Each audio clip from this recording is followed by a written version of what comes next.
everyone, my name is Danielle and welcome back to my channel. Today's video I'm going to be recommending some standalone sci-fi novels.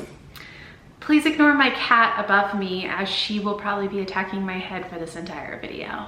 Sci-fi is a genre that I do really enjoy, but I tend to stick towards more standalone versions of sci-fi just because I do struggle with getting into long series. And sometimes I just want a quick experience in science fiction without it being a little overwhelming. So I've picked a few books that I think are a little bit easier to get into sci-fi, or if you are already in the sci-fi genre, you can still enjoy these. So each of these novels are, as I said, standalone novels. They are something you can read, enjoy the story, and get out of without having to invest a lot of time into. You do not have to invest in a large, expansive series. So I have a total of 7 books to recommend today, but a couple of them are by the same author. So I'm just gonna kind of jump right in and start talking about these books. The first 2 that I have to me are the quintessential sci-fi novel. I feel like everyone has heard of them, and if you haven't, you should pick them up. They are both by Andy Weir, Project Hail Mary and The Martian. These are both excellent sci-fi novels. I think they are very interesting and readable, and I feel like a lot of people can get something out of these. So the first one that I will talk about is The Martian. This one follows a man named Mark Watney who is basically stuck on Mars after a storm causes the rest of his team to leave, and he basically has to survive on Mars by himself until there is a way for him to be rescued. This is funny. There is a lot of actual science in this, but I felt like it wasn't too overwhelming. It is in depth, but I was never bored while reading it. And it helps that Mark Watney as a character is very funny. If you don't find his humor funny, I don't think you'll like the book, but I just thought it was just a very interesting read. It is humorous. You're rooting for him to survive. You really want to see how it is going to happen. And I just absolutely loved reading this. The movie is really good as well. I do think you get a little bit more from Mark Watney's point of view in this one, where I feel like in the movie you get a lot more of these side characters and kind of what's going on in Earth. So this is such a great one to read. It is science heavy, but I feel like it's not overwhelming in its science aspect. And I will also recommend Project Hail Mary from this author as well. I really enjoyed this one, even though I did prefer The Martian. I think this is another well done one. This follows a man who wakes up on a spaceship with no memory of who he is, where he is, or what he is supposed to be doing. And he is the only one that is able to save the Earth, and he is absolutely alone. And again, this is a little bit more science heavy. It is a very humorous character. He's very interesting. There is a side character that makes this, but it is definitely a big spoiler. And this is just such an interesting read again. It does look kind of long, but it goes by very fast. The humor in this is good. The characters are really good in this, and I really enjoyed my time with this one.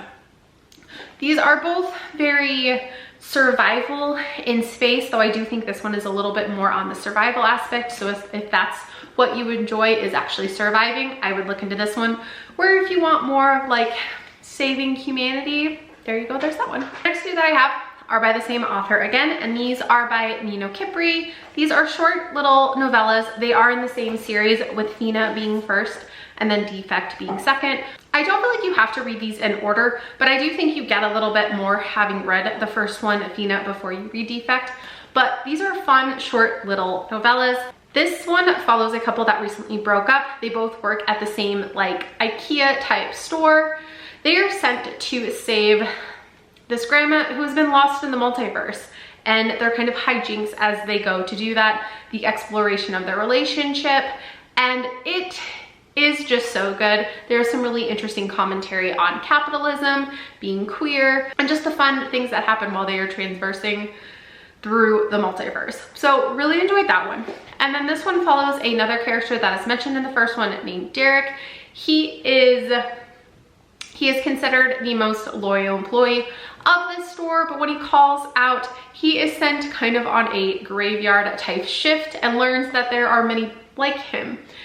And it kind of again explores capitalism, queer relationships, and just who this character is.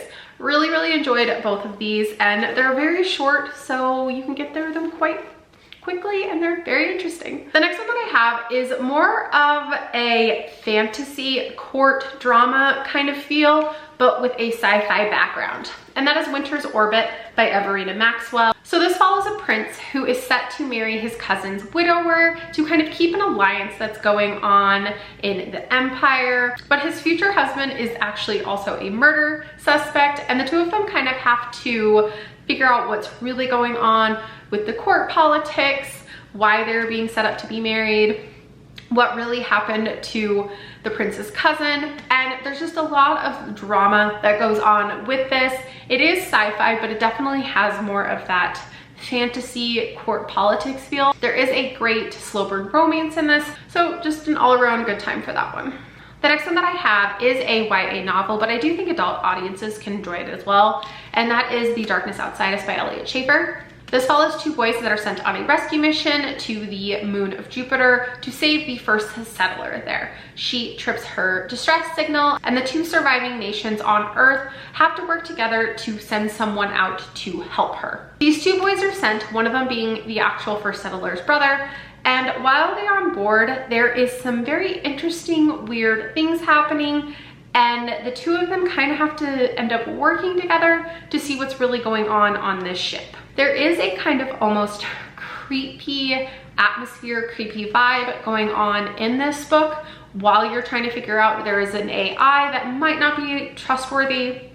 And I just think this is such an interesting, uniquely done sci-fi novel with a very slow burn romance. It is just so intriguing to read. So if you want something a little creepy without it really being creepy, I think this would be a great choice. And the last one that I have, I feel like is a very popular sci-fi novel, but I have to mention it because I do absolutely love this book, and that is The Space Between Worlds by Micah Johnson. So this is set in a world where multiverse traveling is capable, but only if yourself in that alternate reality is dead. So this follows a woman named Kara who is able to go to 370-ish of these worlds because her alternate self's life has been cut short in all of these. She's one of the few people that is able to do this. And when a new one of her alternate selves are killed, she ends up going to this new world. There are secrets that are revealed. There is a lot of talk on classism and racism in this novel. There is a sapphic love story that I absolutely loved in this one. And I think it is just such a well done book with great topics discussed, interesting science and interesting talk, and just the multiverse part of it is just so fascinating to me. I just think this is so well done, and I'm so glad I read this. But yeah, if you want more multi-dimensional, this is the way to go. So there are the standalone sci-fi novels that I recommend. Let me know if you plan on reading any of these or have read any of them. I would love to hear it. And if you have any standalone sci-fi recommendations for me, please let me know. I'm always on the lookout for more sci-fi recommendations. And that is it for this video, and I will see you guys next time. Bye.